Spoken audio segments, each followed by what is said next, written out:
Hallelujah, praise the Lord. ഇന്ന് John brother നമ്മളെ പഠിപ്പിച്ചത് നമ്മൾ ഓരോരുത്തരും ക്രിസ്തുവിൽ പുതിയ സൃഷ്ടികളെന്നാണ്. പുതിയ സൃഷ്ടിക്ക് പരിധികളില്ലാത്തൊരു ജീവിതം എന്നാണ്. I am a new creation in Jesus Christ.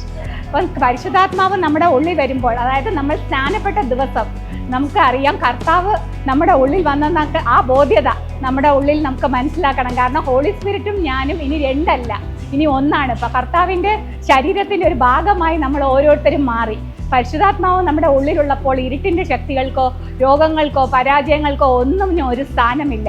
പഴയ നിയമത്തിൽ ക്രിസ്തു നമ്മുടെ കൂടെയാണ് ഉണ്ടായിരുന്നപ്പോൾ തന്നെയാണ് അത്ഭുതങ്ങളും അടയാളങ്ങളും നടന്നതെങ്കിൽ പുതിയ നിയമത്തിൽ നമ്മൾ മനസ്സിലാക്കേണ്ടത് മഹത്വത്തിൻ്റെ പ്രത്യാശയായ ക്രിസ്തു നമ്മുടെ ഉള്ളിലുണ്ട്.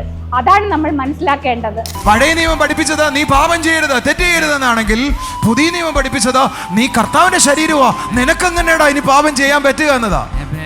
ഭയങ്കര വ്യത്യാസമാ കേട്ടോ. എങ്ങനെയാ പഴയ നിയമം പഠിപ്പിച്ചത് മോനെ നീ ചെയ്യരുതെന്ന് പഠിപ്പിച്ചപ്പോ നമ്മുടെ പരിശ്രമമാണ് ചെയ്തത്. പക്ഷെ പുതിയ നിയമം പറഞ്ഞു ഞാനും നീ ഒന്നടാ, നിനക്കെങ്ങനെയാടാ ഇനി പാപം ചെയ്യാൻ പറ്റുക എന്നാണ് പുതിയ നിയമം പഠിപ്പിച്ചത്. നിന്റെ അകത്ത് ഞാനും അവനും ഒന്നാണെന്ന് മനസ്സിലായാൽ പാപം നിന്നെ സല്യൂട്ട് ചെയ്യും സാർ. അവിടെയാ വിജയം സാർ. കൈകളടിച്ചൊരു നല്ല ആമേൻ പറഞ്ഞേ. If you want to walk in victoriously, leave this awareness. നിങ്ങൾ വിജയത്തിൽ നടക്കണമെങ്കിൽ ഈ ബോധ്യത്തിൽ നടക്കണം. If you want to walk in the victory, you have to leave. I am the part of his body. നിങ്ങൾ വിജയത്തിൽ നടക്കണമെന്നുണ്ടെങ്കിൽ ഈ ബോധ്യത്തിൽ നടക്കണം. നിങ്ങൾ If you want to do a great ministry, you have to be the awareness of this.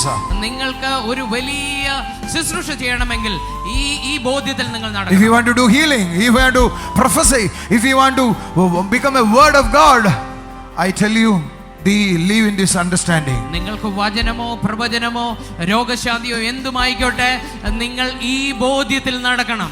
ഇന്നത്തെ John ബ്രദറിന്റെ message കണ്ടാട്ടെ അത് നിങ്ങൾക്ക് ഓരോരുത്തർക്കും അനുഗ്രഹമായിരിക്കും.